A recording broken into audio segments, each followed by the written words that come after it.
Today we will learn what are the various phylums. Today we are going to learn a lot about phylums. What are the different type of phylums? So we talked about porifera in the previous vid, but I didn't show you this clip. Look at this clip. This clip shows that the poriferas are taking in the colors from the inside and giving it to the outside. They are doing this with the help of collar cell, and it is a very freak of nature that they have such thing to intake and to outlet some stuff. It's just evolution, right? It is all thing. The other phylum that comes after porifera is Cnidaria, also called as Coelenterata. Now in Cnidaria, there are two type of structures found: the umbrella-like and the cylindrical-like. The umbrella-like are called the medusa, and the cylindrical-like are called the polyps. The cylindrical and umbrella-like. Now the medusa one is like they have hair around their self and something like that. That's why it's a Greek mythology. You know that, right? So that's why they are called the medusa. Now, whenever we are talking about them, then but they are also radial symmetrical, not bilateral. They are radial symmetrical. They are eucoelomates, and they have the three dermal layer. Beside that, they are mostly marine, but few are freshwater dwellers as well. Whenever we are talking about them, then they are mostly marines. But after getting to that point, now let's understand their special structure. The special structure that this type of organism have and they contain is that they have tentacles in front of their mouth. So those tentacles are used for catching different prey for their hunting.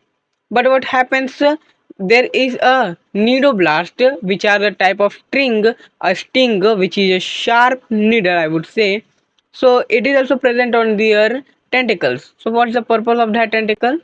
The purpose of the tentacle and the nidoblast is that the tentacle are used for catching the prey, and nidoblast is used for injecting toxins into the prey. So it is a part of evolution as well, and they reproduce by both sexual method as well as asexual method.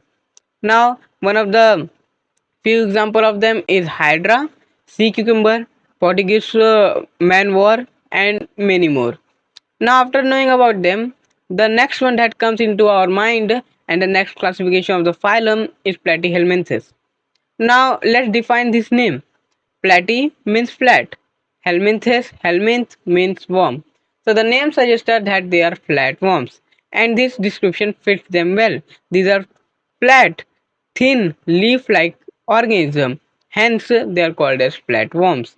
Now, whenever we are talking about them, then their body is not so special, but it is flat, and they are acoelomates, and they show bilateral symmetry. Most of them are endoparasite, but few are freshwater living, or few are free livings. Now, free livings are terrestrial, aquatic, and marine and freshwater dwellers. These are aside. The special thing in that they are hermaphrodite. Yeah, hermaphrodite means that both of the sexes are present in the same organism. Whenever we are talking about this type of organism, then the greatest example that comes to my mind whenever I am talking about them is that the planaria. Yeah, planaria is a freak of nature because whenever it is divided in half, it regenerates itself fully from each divided section. Just like you see over here, the three divided one form a new individual. So that's shocking, right? The capacity of regeneration is not limited, it is continuous. From every point, the new organism is created. So these are just such example of planaria, and the other example of platyhelminthes is liverfuge and many more. I hope you understand. Thank you.